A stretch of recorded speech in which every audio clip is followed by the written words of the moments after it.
अस्सलामुअलैकुम मेरे चैनल के हज़ीम अहमदनो। सोचा था बचपन में पायलट बनूंगा, लेकिन अब यूट्यूब चैनल खोलना पड़ रहा है। आज हम प्रूव वो चीज़ करेंगे। एक तो हम कह सकते हैं कि S = R थीटा, या एक ये इक्वेशन प्रूव करेंगे। ये इसका दूसरा नाम है, उसको हम कहते हैं रिलेशनशिप। दो चीज़ों के दरमियान जो रिलेशनशिप है वो फाइंड करेंगे। कौन सी दो चीज़?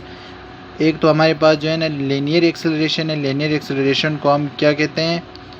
लीनियर डिस्प्लेसमेंट जिसको हमने थीटा से प्रूव किया हुआ था। एक हमारे पास है, ये तो हमारे पास एंगुलर डिस्प्लेसमेंट है। एक हमारे पास लीनियर डिस्प्लेसमेंट है S। इनके दरमियान हमने रिलेशन फाइंड करना होता है। किस तरह इस रिलेशन को फाइंड करेंगे अभी मैं आप लोगों को बताऊंगा सारा प्रोसीजर, तो जुड़े रहे। बहुत ही शॉर्ट टाइम है, 2 मिनट। तो दोस्तों, तो इस तरह एग्जाम में हमारे पास ये क्वेश्चन दो तरह के आ सकते हैं। या तो ये कहेंगे कि प्रूव करो S = R थीटा, या तो ये कहेंगे prove relationship between angular displacement and linear displacement. इसको किस तरह प्रूव करना होता है? सोचो, इस तरह प्रूव करना होता है कि मिसाल के तौर में आपने एक सर्कल आपके साथ एक पार्टिकल है वो मूव कर रहा है एक अराउंड सर्कुलर पाथ। अब वो जो है ना 2 एंगल यहाँ पर बनाएंगे। पहला एंगल हमारे पास डिस्प्लेसमेंट बनाएगा। डिस्प्लेसमेंट इस तरह बनाएगा छोटे एंगल के साथ, जिसको हम थीटा कहेंगे। क्या कहेंगे? थीटा कहेंगे। और इसका जो ये कर्व पाथ है ये स्ट्रेट हो, ये इस तरह स्ट्रेट हो कि ये हमारे पास क्या बना सके, ये हमारे पास बना सके डिस्प्लेसमेंट। इसके आर को हम क्या कहेंगे? इसके आर को हम S कहेंगे। ये हमारे पास पहला एंगल बन गया जिसने थीटा यहाँ पर बनाया। उसकी जो यहाँ पर आर्क है, आर्क हमारे पास इतना छोटा है कि उसकी कर्व पाथ ख़त्म हो गई, वो स्ट्रेट बन चुका है, उसको हमने डिस्प्लेसमेंट S कहा। दूसरा हमारे पास यहाँ पर दूसरा एंगल बनेगा।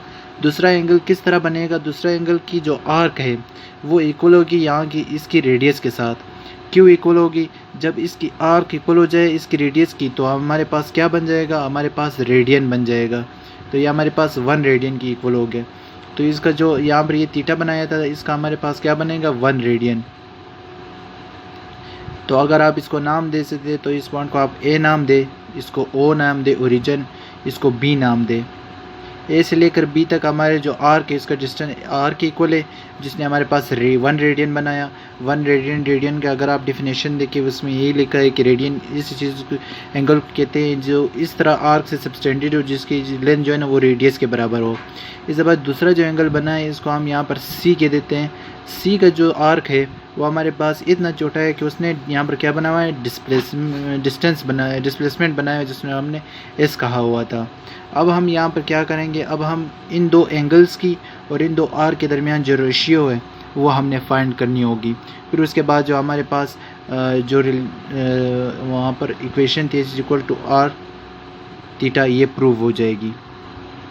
तो अब हमारे पास 2 एंगल्स हैं, उनकी रेशियो निकालेंगे। पहला एंगल जो हमारे पास है AOC, ये एंगल हमारे पास आया AOC।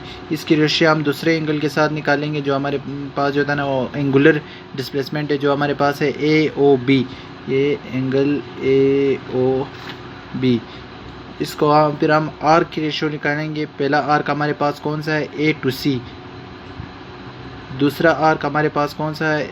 A to B। हमारे पास जो एंगल AOC है, इसने हमने ये कहा होता कि ये किस चीज़ की इसके दरमियान जो डिग्रीज है कितनी, हमने थीटा में लिया हुआ था। लेकिन वही हमारे पास जो A और B है, इनका जो डिस्प्लेसमेंट एंगुलर डिस्प्लेसमेंट है वो हमारे पास 1 रेडियन की इक्वल है। क्यों? क्योंकि हमने इसका आर्क कितना लिया हुआ था, जिस तरह रेडियस ऑफ द सर्कल हो, तो हमारे पास कितना बनता है? 1 रेडियन।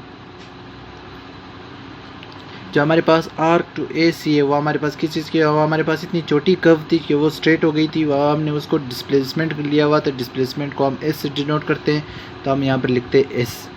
फिर हमारे पास आर्क टू AB है, हमने कहा था ये किस चीज़ की इक्वल है? हमारे पास रेडियस की इक्वल है।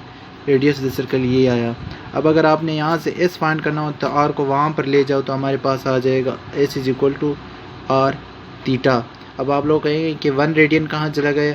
ये 1 रेडियन उनकी नीचे ही होता है। 1 रेडियन से क्या होता है? ये तो आपकी थीटा को जो है ना रेडियन में कन्वर्ट कर देता है, या आपके पास जो थीटा होता है वो आपको रेडियन में कन्वर्ट करना होता है। 1/r रेडियन आपने उसे डिवाइड करना होता है। हमारे पास ये इक्वेशन प्रूव हो गई कि S is equal to R theta या रिलेशनशिप बिटवीन एंगुलर डिस्प्लेसमेंट या लाइनियर डिस्प्लेसमेंट। अब आपके पास जो है ना आर जो है ना रेडियस ऑफ सर्कल दिया होगा और आपके पास जो थीटा है वो गिवन होगी, लेकिन वो गिवन होगी किस चीज़ में, रेडियंस में। टेक केयर, अल्लाह हाफिज़। मिलेंगे दूसरे किसी कंफ्यूजन के साथ। अब अगर इसके बाद भी आपके दिमाग में कोई सवाल है तो अच्छी बात है। अल्लाह हाफिज़।